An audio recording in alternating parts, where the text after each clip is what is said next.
There's no hardest punchers list without featuring the fearsome Mike Tyson, one of the most explosive boxers of all time. Iron Mike was only 5'10", yet he was sending heavyweight giants flying across the ring with terrifying consistency. Tyson used his height as an advantage. He was incredibly stocky and fought out the peekaboo style, which is where you keep your weight loaded between your legs with head movement and keep your hands up.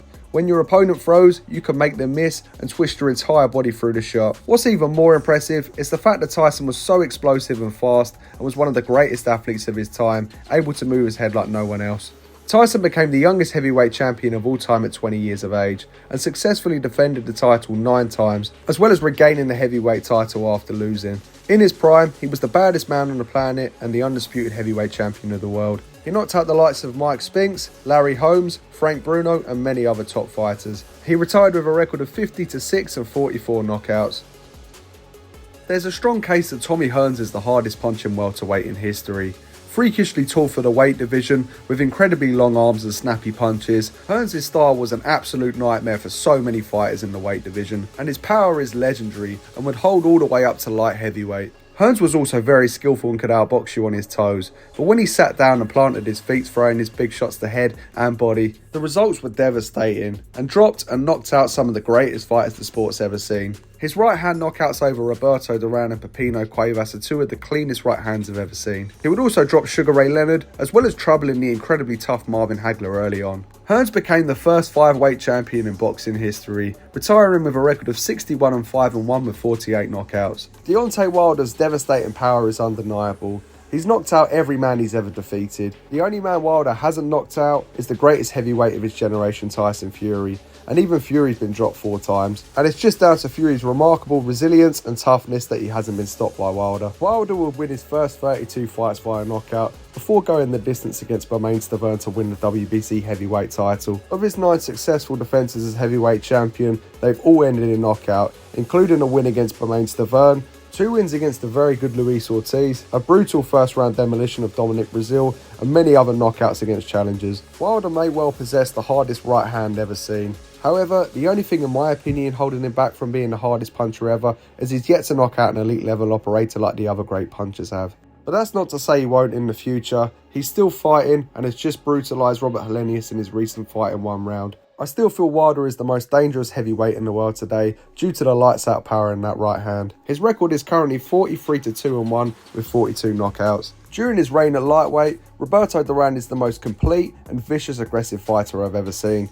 After defeating the legendary Sugar Ray Leonard at welterweight, Duran's record was 72 wins to 1 defeat and 56 knockouts, reigning as lightweight champion of the world for 7 brutal years. The Hands of Stone nickname has become legendary, and so many of the greatest fighters of all time from lightweight to middleweight have felt Duran's power either being wobbled at some point, dropped or stopped. And this includes the likes of Sugar Ray Leonard, Iron Barkley, Davey Moore, Ken Buchanan, Carlos Palomino, Esteban de Jesus, Vinny Pazienza, Pepino Cuevas, and so many other legends that showed signs of vulnerability once Duran hit them clean. Duran could attack you in so many different ways. Whether he stalked you or counter-punched you, he was capable of knocking anyone out with either hand to head or body. He would retire having won world titles all the way from lightweight to middleweight in a career that spanned across 5 decades. Duran would partake in 119 professional fights, retiring at the age of 50 with a record of 103 wins to 16 defeats and 70 big knockouts.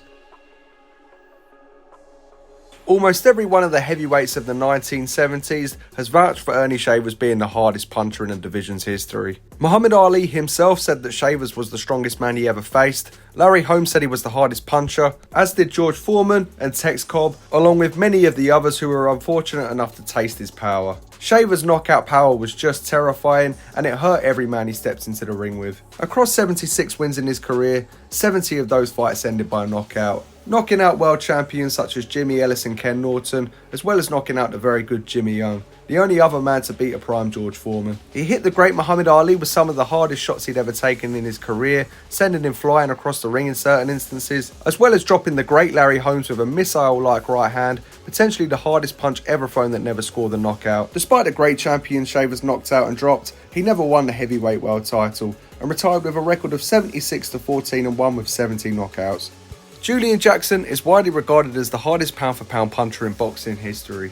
A truly destructive puncher, Jackson's opponents were completely unconscious before they even hit the canvas. This power and his excellent boxing skills would see him accumulate world titles across 2 different weight divisions.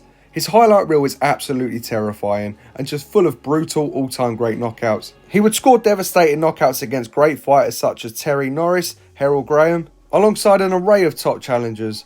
Of his 55 career wins, 49 of them were then via knockout. The lights out power was equal in either hand and could come from any angle and any punch. And it would see 9 of his 10 wins and world title fights ending before the final bell. Jackson would eventually retire with a record of 55 wins to 6 defeats and 49 big knockouts. Many experts consider Wilfredo Gomez to be the greatest Puerto Rican fighter of all time.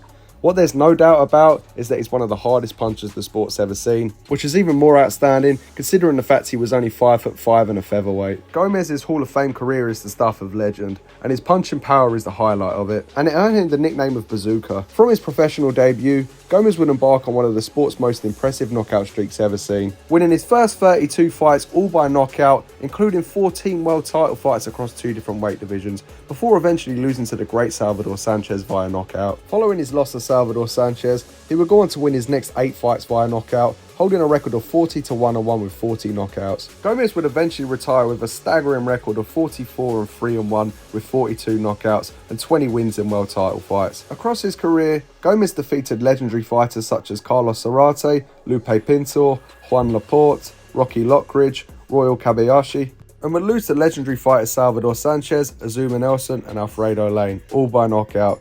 With a Wilfredo Gomez fight, you always knew there was a knockout coming. George Foreman is one of the most brutal and consistent top-level knockout artists ever seen. Foreman's career is just incredible. In truth, he probably had 2 separate careers, one in his prime and then one in his 40s. In his 20s, Foreman was one of the most intimidating punchers ever seen. He dropped Joe Frazier 8 times in 2 fights and absolutely obliterated Ken Norton and smashed Ron Lyle in one of the greatest fights ever seen. And not to mention, he was also involved in the biggest fight of all time, the Rumble in the Jungle against Muhammad Ali. And if that wasn't enough to make him a legend, he came back in his late 30s after a 10-year layoff, pulling off the greatest comeback I've ever seen in boxing to win the heavyweight title again at the age of 46, knocking out the great Michael Moore. In his comeback, he would also knock out the likes of Burt Cooper, Jerry Cooney and Dwight Muhammad Qawi, as well as going toe-to-toe with Evander Holyfield and Tommy Morrison. After defeating Michael Moore to win the title, Foreman's record was 73 wins with 68 knockouts and only 4 defeats. He would eventually retire with a professional record of 76 wins to 5 defeats and 69 huge knockouts, obliterating some of the greatest heavyweights ever seen, having only been stopped once and being involved in some of the greatest and most brutal fights of all time, and scoring a collection of the most brutal knockouts ever accumulated in a boxing ring. Joe Louis is revered as the greatest knockout puncher in the history of boxing by the illustrious Ring magazine. Blessed with some of the heaviest hands and the greatest killer instinct ever seen, Louis was the ultimate finisher, destroying a string of Hall of Famers with brutal efficiency. In my opinion, he's the most graceful of all of the great champions in history stylistically.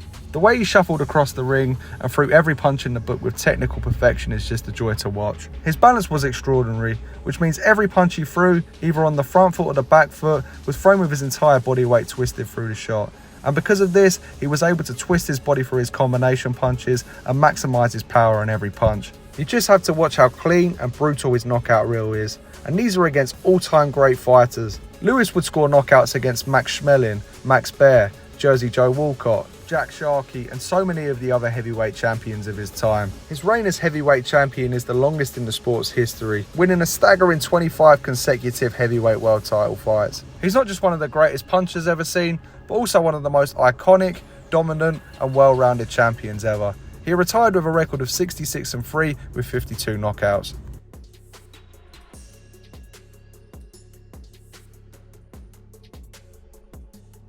Gerald McClellan was one of the most vicious fighters of the 1990s, a devastating knockout puncher to both body and head, and a 2-time middleweight champion of the world. His career would tragically be cut short due to his injuries in boxing in a fight against Nigel Benn, However, in the 34 fights he partook in, he produced some of the most brutal knockouts in recent times against some of the greatest fighters of his era. Even in that brutal fight against Nigel Benn, McClellan had knocked him out of the ring in the first round and hit him with some devastating shots, but Benn showed remarkable resilience and toughness to get through those barrages. McClellan holds 2 knockout wins against fellow colossal puncher Julian Jackson, as well as knocking out the huge puncher John McGarvey. By the time he stepped into the ring for his final fight, McClellan was on a 14-fight knockout streak, including 5 world title fights across 2 different weight divisions.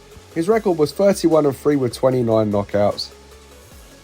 It was Rocky Marciano's legendary endurance and power that stood out in his incredible career. Across 49 fights, he won every single one, scoring 43 knockouts and knocking out all-time great Hall of Famers such as Joe Louis, Jersey Joe Walcott, Archie Moore and Ezard Charles. Marciano would dominate his opponents with his power, capable of swarming his opponents for the whole 15 rounds and throwing shots wherever he could land them with devastating power. Very few fighters were able to keep up the pace and take the punishment he was able to dish out. But even those that were able to outbox him and score a healthy lead on the scorecards were eventually knocked out. Most notably against Jersey Joe Walcott, where Marciano needed a knockout in the 14th round to win the title and pulled it off with one of the greatest right hands ever thrown. The volume of his shots would never stop and they came from all different kinds of angles, meaning they were hard to defend and you wouldn't see him coming.